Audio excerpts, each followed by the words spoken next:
성경을 읽다 보면 정말 영화보다 더 극적인 이야기들이 펼쳐지잖아요. 오늘 우리가 함께 살펴볼 이야기도 바로 그런 정말 흥미진진한 사건 중 하나입니다. 이스라엘에게 가장 소중한 보물이자 하나님의 임재 그 자체를 상징하는 언약궤가 글쎄 적의 손에 넘어가 버린 그 이야기 말이죠. 이 이야기의 시작은 아주 팽팽한 긴장감에서 비롯됩니다.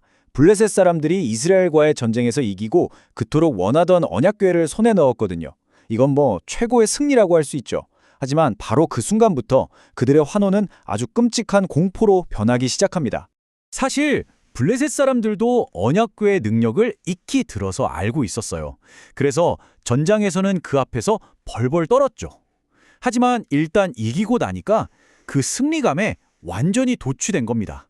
그들은 이 언약궤를 그냥 단순한 전리품이 아니라 오리 신 다곤이 이스라엘 신을 이겼다는 증거로 삼고 싶었어요. 그래서 아주 자랑스럽게 자신들의 주신 다곤의 신전으로 가져가 버립니다.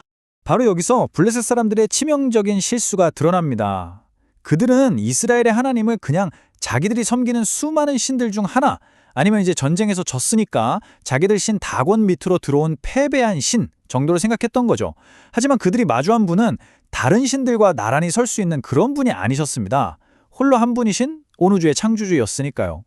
근데 여기서 진짜 궁금한 게 생기죠. 아니, 왜 하나님은 당신의 임재를 상징하는 언약궤가 이방인의 손에 넘어가는 걸 그냥 보고만 계셨을까요? 주석을 보면 여기에는 크게 두 가지 이유가 있습니다. 첫째는 이스라엘을 향한 메시지였어요. 너희가 나와의 언약을 저버리면 이 궤 자체는 아무 힘도 없다는 걸 보여주시려는 거였죠. 그리고 둘째는 교만으로 가득 찬 적들의 심장부, 바로 그들의 신전 안에서 당신의 능력이 얼마나 압도적인지를 똑똑히 보여주기 위함이었습니다. 블레셋 사람들은 이제 자기들 신전 안에 언약궤를 딱 전시해놓고 승리의 기쁨을 만끽하고 있었겠죠. 하지만 그 고요한 신전 안에서 사람들 눈에는 보이지 않는 거룩하고도 조용한 전쟁이 시작되고 있었습니다. 그리고 다음 날 아침, 다곤의 제사장들은 정말 평생 잊지 못할 광경을 보게 됩니다. 다곤의 굴욕은 점점 더 처참해집니다. 첫날에는 어쩌다 넘어졌나 하고 대수롭지 않게 여겼을 수도 있어요. 그래서 그냥 다시 세워뒀죠. 그런데 둘째 날에는 상황이 완전히 달랐습니다. 다곤 신상이 또 엎드려져 있는데 이번엔 머리와 두 손목이 잘려나간 채 문지방에 나뒹굴고 있었던 겁니다. 이건 절대 우연이 아니죠. 지혜를 상징하는 머리, 능력을 상징하는 손목이 잘려나갔다는 건 이것이 아주 명백하고 의도적인 하나님의 능력의 표현이라는 걸 보여주는 겁니다. 이 사건은 정말 중요한 신학적인 선언을 담고 있습니다. 바로 하나님은 당신의 영광을 그 어떤 우상과도 절대로 나누지 않으신다는 사실이죠. 세상의 모든 거짓된 신들은 결국 살아계신 하나님의 임재 앞에서 이렇게 무너져 내릴 수밖에 없다는 걸 아주 분명하게 보여준 사건이었습니다. 여기서 정말 아이러니한 일이 벌어집니다. 이 사람들은 이렇게 무력하게 부서진 우상을 버리는 대신에 오히려 더 이상한 미신에 사로잡혀요. 자기들 신이 목이 잘려 나뒹굴었던 그 문지방을 오히려 신성하게 여기면서 밟지 않는 관습을 만들어낸 거죠. 이건 다곤의 패배를 영원히 기념하는 꼴이 되어버렸습니다. 이제 하나님의 심판은 무력한 우상에서 그 우상을 섬기던 사람들에게로 직접 향하기 시작합니다. 하나님의 무거운 손길이 블레셋 사람들을 덮치기 시작한 거죠. 그 끔찍한 재앙은 언약궤가 처음 도착했던 도시, 바로 아스돗에서부터 시작됐습니다. 갑자기 도시에 원인 모른 독한 종기가 퍼지기 시작했고 사람들이 고통 속에서 죽어나갔습니다. 블레셋 사람들은 바로 직감했어요. 아, 이건 그냥 병이 아니구나. 이스라엘 신의 손이 우리와 우리 신 다곤을 치고 있구나 하고 말이죠. 이 문제를 어떻게든 해결해야 했겠죠. 그래서 블레셋 지도자들이 모여서 회의를 합니다. 그들이 내놓은 해결책이 뭐였을까요? 바로 이 언약궤를 다른 도시 가드로 옮겨버리는 거였습니다.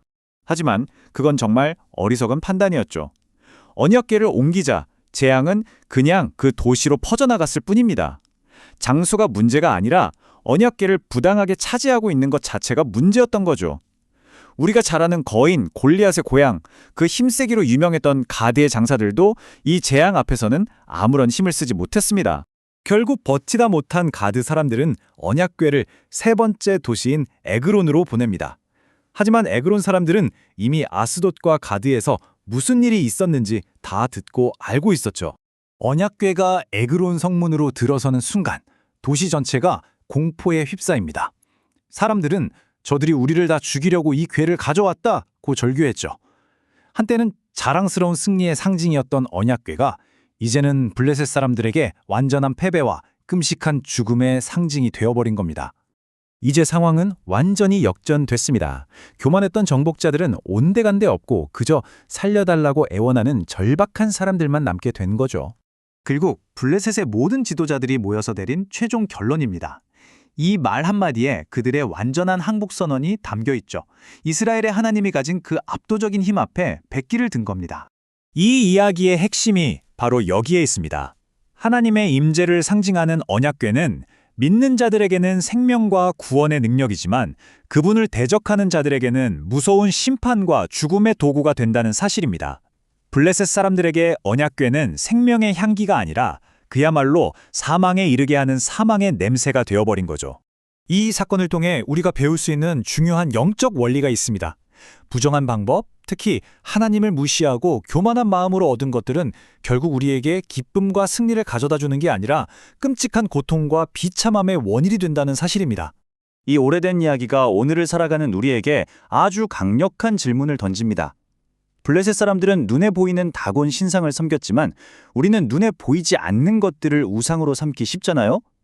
하나님만이 계셔야 할 우리 마음의 가장 중요한 자리에 우리가 혹시 은밀하게 다른 것을 세워두고 있지는 않은지 돌아보게 됩니다. 오늘 이야기는 여기까지입니다. 들어주셔서 감사합니다.